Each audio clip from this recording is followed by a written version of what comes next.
We're pulling these trees over. They're like little 50-foot black locust trees. That one's pretty small and that one's nothing.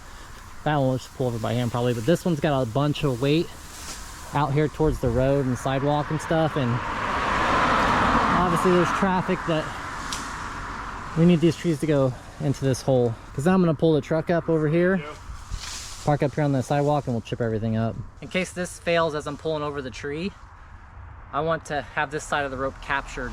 So now I'm going to go back over there to the tree. I'll have Jake winch on this thing, and I want to see the tree moving over there, and we'll keep that taut.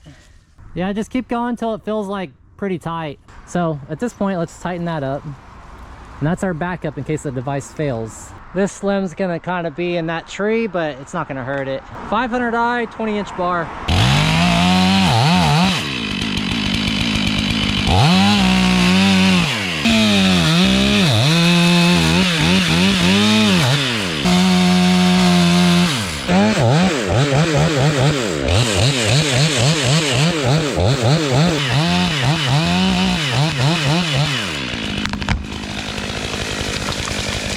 That went pretty well. Really hingy wood. See what I didn't cut through? It's still holding on there. It's like rubber. Pretty wild. But I went right through the gap, and as it was coming over real slow, Jake was pulling, so I was gonna keep letting him pull that direction. This is gonna be kind of a mess to cut up and clean up, so because we gotta be careful because of all the thorns. We'll process this tree up, get it all prepped for chipping, and then we'll do the next tree and then the next tree. And that one's twice as big. A lot of back weight on it too. That took like 10 minutes. Now we're gonna cut this one up. We'll just push this one over, get it out of the way, and we'll use the rope wrench or rope winch. Rope wrench. What is it? Rope wrench or rope? Rope wrench. Rope wrench? Jake's saying rope wrench. Rope wrench. Whatever it is, by CMI. We'll use it for the bigger tree coming up.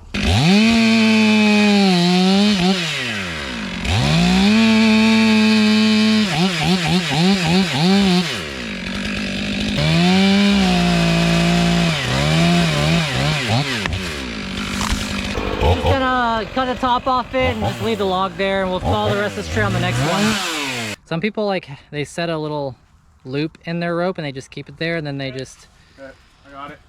They just loop it around the ball and then it's there. But when I do it this way, when I do 2 half hitches, there's no extra little loops in here to catch limbs. I mean, I got the loop of the throw ball, but nothing else here to catch a limb. So that's how I always do it. Oh, rejected. It hit the crotch. The crotch rejected you. Crotch rejection. And doubling as an eviction company recently.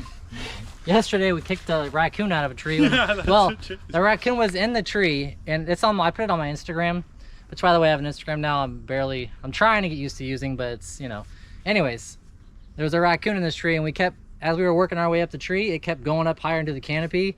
Eventually, it had no place to go, and we were out of space, so we had to send him in the top. And he took a little 50-foot fly through a really fluffy canopy, and he was okay. He hit the ground and inside the treetop, and then he rolled away. Well, yeah, he ran out. Ran out. Oh, yeah. He ran right at me, and totally then was fine. like, "Oh, hey." What I like about this over the Mazdon puller is I don't have to use a 3-strand rope or connect 2 ropes together. This is just... You can pull tension out of that even more. Yeah, pull as much out of there you can. There you go. So you can see the tree moving now. You know, the tree's moving really well, so what I can do is, I'll cut it up, and then I'll have you winch more. Base cut in, and then start tickling the back, and we'll wrench up. I ain't tickling anything, but we'll cut it up. Oh yeah, that's really strong. Normally we'd be using the Mazdon puller on this, but I just, you know, I thought about getting that CMI rope winch for a while, and finally just pulled the trigger on it. Just seemed like the right time. So let me cut this tree up, see how this goes.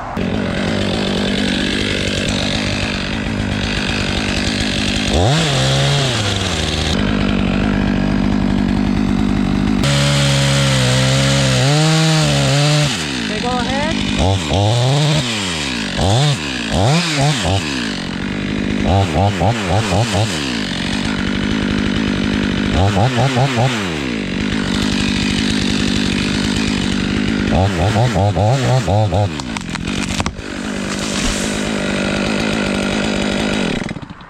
So I was back barring that so that I could just see where just have a different angle where my bar's going in at.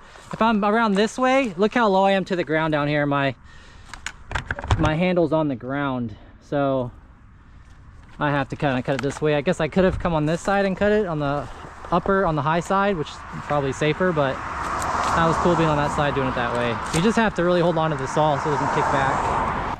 You can see here why some people nick the sides of the bark, because that extra holding wood there, and, you know, on a small top or on some maybe different situation, that can pull the tree a different way.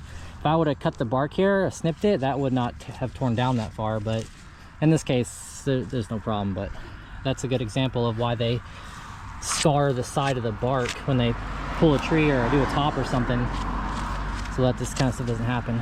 After this job, climbing. We got a tree that's basically falling over on a house, so I'm gonna climb it out and try to make it safe and then clean it up.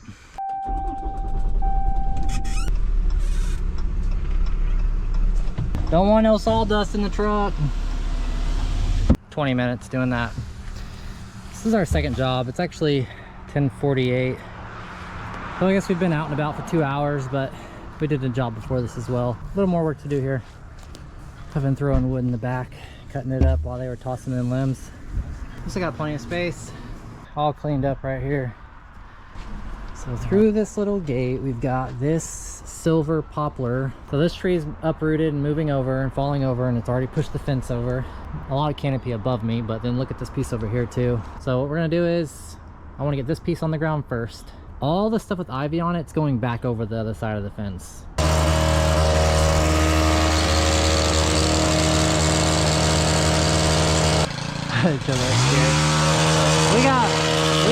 We got a lot of pull on this.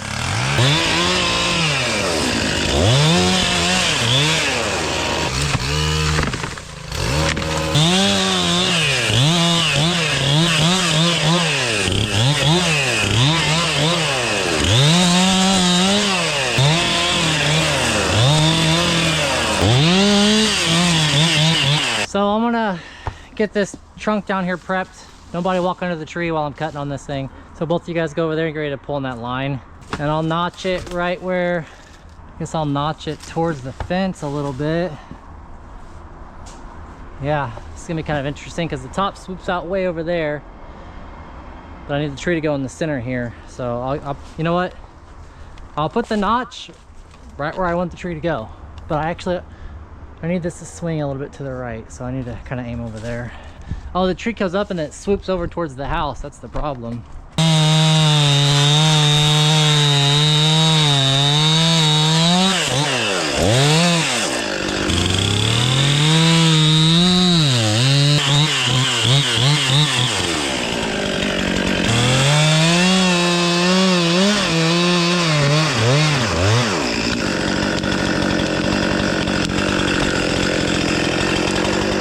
Okay, good. This fiber pulling back here is crazy.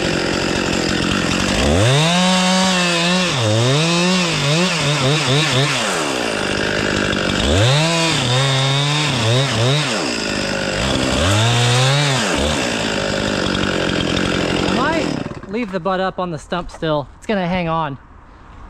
I'll leave the stump together so we can process through this off the ground.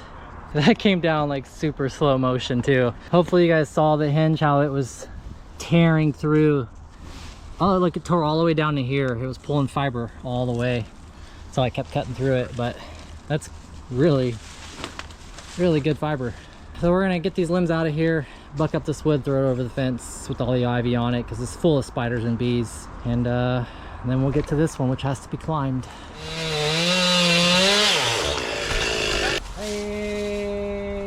Yeah. Just using a little 50-foot rope, so hopefully I can I'll just leave this rope in the tree if it'll come all the way down if it's long enough. So for my climb line now, I'm gonna go straight up to the top where I want to set the rigging, like directly up to that point.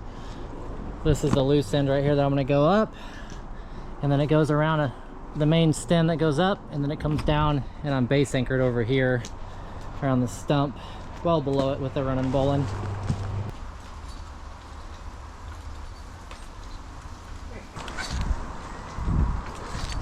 Don't worry, be happy.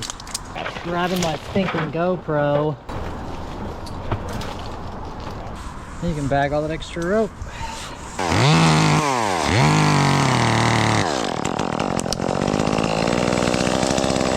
I'm actually bringing this kind of off the tree so that this system can actually move and do its thing. If it's up here close to the tree, it doesn't really serve a purpose, being that it's an Omni. And I'll start by going down and clearing what's underneath me first.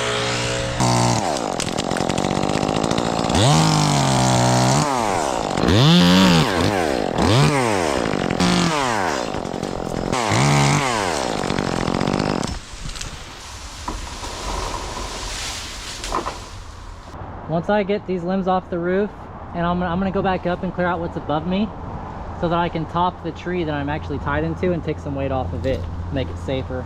There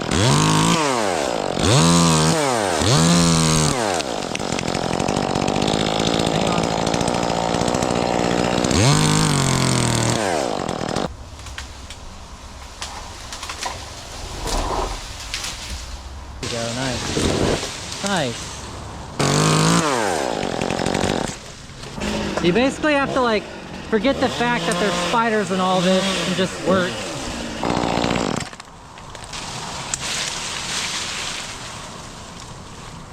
Sheesh.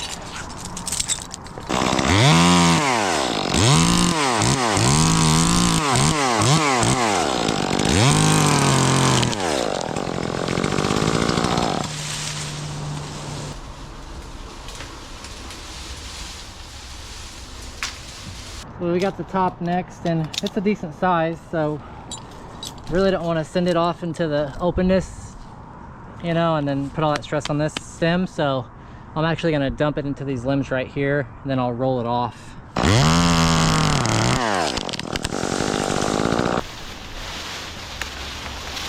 Nice job.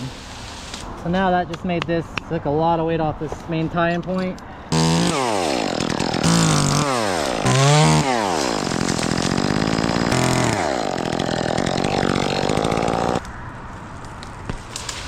Oh shoot, I'm going for a swing. Dang it. I lost my footing. Oh, come on. Oh, Jesus. Bet you I can drop that whole piece without wrecking the fence. But if it peels and I'm stuck with the weird thing, it can float towards the house. Okay, so I want this limb to come down. Don't try to hold it. It's gonna be way too heavy for you. The only thing you're concerned about is just the butt control. Just the butt control, that it doesn't go anywhere near the house.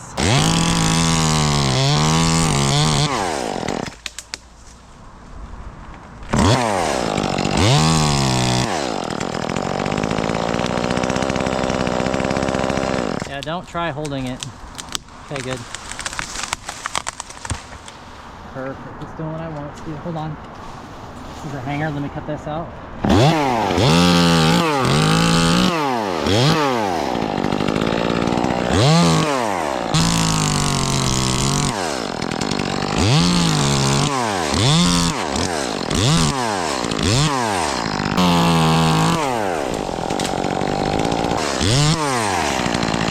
That's what the rope is for. Perfect. Great job. Want to come my way? So I can make a few pieces out of this. Don't love side loading that, but if I send this limbs through the crotch here, that'll help with the weight distribution.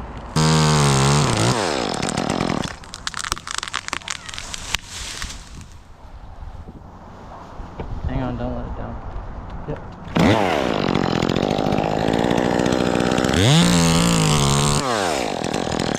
Okay.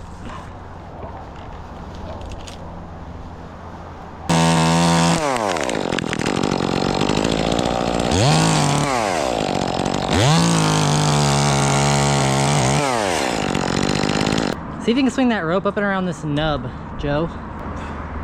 Nice, got it.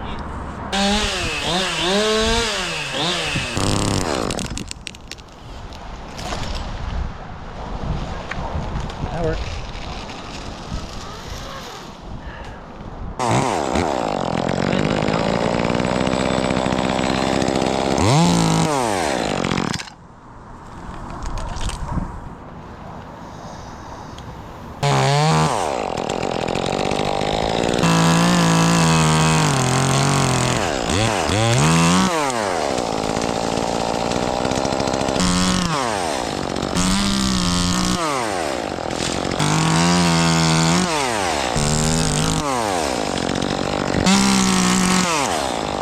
Yeah, working this thing down is going to be the best way to get the ivy off of it.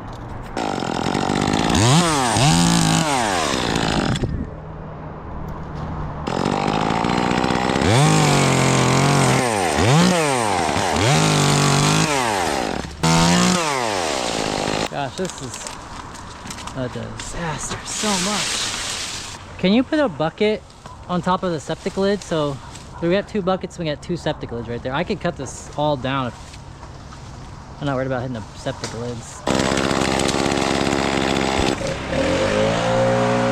Coming down.